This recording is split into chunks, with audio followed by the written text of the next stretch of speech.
conséquence de la réunion d'aujourd'hui, le conseil municipal de Kolda avait sollicité et obtenu du ministère de l'Urbanisme, par le biais de sa direction de l'urbanisme opérationnel. Je disais que la commune de Kolda avait sollicité et obtenu du ministère de l'Urbanisme, par le biais de sa direction de l'urbanisme opérationnel, une mission, une offre de collaboration à l'effet de restructurer certains quartiers de Kolda. C'est le sens de la réunion d'aujourd'hui. De ce qu'on peut en dire en termes de synthèse, c'est qu'il va y avoir un travail d'état des lieux qui va être fait par les services techniques en collaboration avec les délégués de quartier. Au bout du processus, il y a une partie qui est restitution et échange avec les populations concernées. Et après proposition de réaménagement, de restructuration, et même il est possible qu'on puisse en déplacer quelques-uns pour avoir une approche plus harmonisée.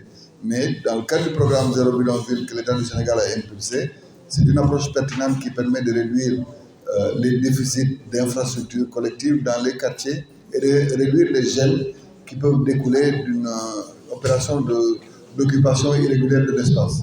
C'est pourquoi d'ailleurs, dans beaucoup de quartiers, on a du mal à avoir des équipements collectifs. Donc voilà le sens de notre mission. Et nous lançons un processus de régularisation qui nécessitera, c'est vrai, l'implication des populations locales, mais l'État central et éventuellement des partenaires internationaux. Donc nous avons commencé le processus et nous espérons, c'est une demande forte de Kolda, vu les contraintes que nous avons dans certains quartiers qui peuvent être pris par les inondations à certaines périodes de l'année, et aussi vu les contraintes qu'il y a par rapport au déficit en matière d'électricité, de mise à disposition de l'eau, etc., etc. Donc c'est cette réunion-là que nous avons eue, avec une vision claire qui a été déclinée par la direction de l'urbanisme opérationnel et qui va séjourner à Kolda pour commencer le travail dès maintenant. Donc, comme vous le dites maintenant, c'est une forte attente au niveau de Kolda, autant de la commune que des populations, parce que les populations sont les premières impactées par cette situation difficile. Et Inch'Allah, ensemble, s'il faut comprendre que c'est un processus qui peut aller à court, moyen ou long terme, il est temps qu'on le lance. Parce que l'important, c'est d'y arriver.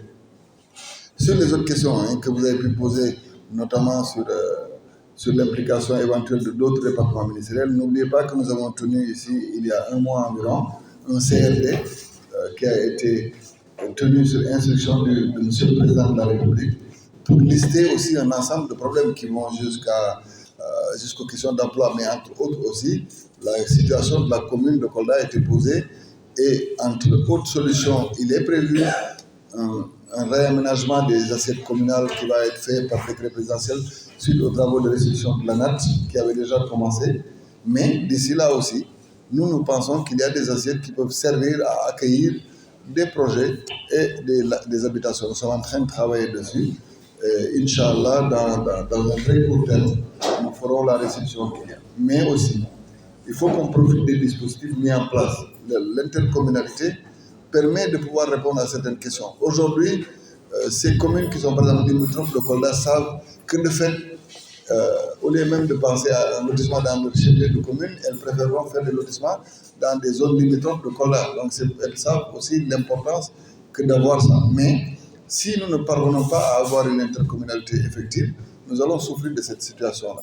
Mais je pense que les maires sont assez conscients de cette situation et ensemble nous trouverons une solution. Moi, je voulais vraiment remercier la Direction générale de l'urbanisme et de l'habitat et de l'architecture qui nous a accompagnés dans ce processus-là, et j'espère que les services concernés, en rapport avec les populations, donneront les solutions idoines à toutes les préoccupations de Kolda. Maintenant, dans les échanges que nous avons eus, il est ressorti des différents intervenants des préoccupations qui n'ont peut-être rien à voir avec la restructuration que nous devons faire et la régularisation foncière. Parce que ce sont des problèmes qui peuvent être vécus par des quartiers réguliers, comme l'accès à l'eau ou l'accès à l'électricité, etc., mais qui ont été soulevés ici et qui méritent aussi que nous puissions, comme dans la même veine que cette réunion que nous avons tenue avec le ministère de l'Urbanisme, que nous puissions aussi avoir un rapport de collaboration avec les concessionnaires de ces prestations, comme la SDE, la Sénélec notamment, pour qu'ensemble on définisse un plan d'absorption de notre déficit en la matière. Donc, voilà un peu ce qui nous a réunis et nous espérons vivement que le processus va permettre à solutionner beaucoup de problèmes à Kolda. Donc aujourd'hui, nous avons tenu une séance de travail avec vraiment la participation de toute l'équipe municipale, mais aussi des services déconcentrés qui sont ici au niveau de Kolda, mais aussi en présence des délégués de quartier dans le cadre du projet de restructuration et de régularisation foncière des quartiers précaires qui sont pas lotis dans la région de Kolda. Donc vraiment, ce fut une séance de travail où il y a eu beaucoup d'échanges et la restructuration vraiment est une opération qui se fait de façon inclusive et participative. Donc ce sont des opérations qui vont se faire avec la participation effective des populations et elle est régie par un décret qui est à suivre vraiment, qui va nous permettre de voir toutes les procédures et toutes les étapes de la restructuration en allant de la planification, de l'état des lieux jusqu'à l'ouverture et l'agrandissement des voies.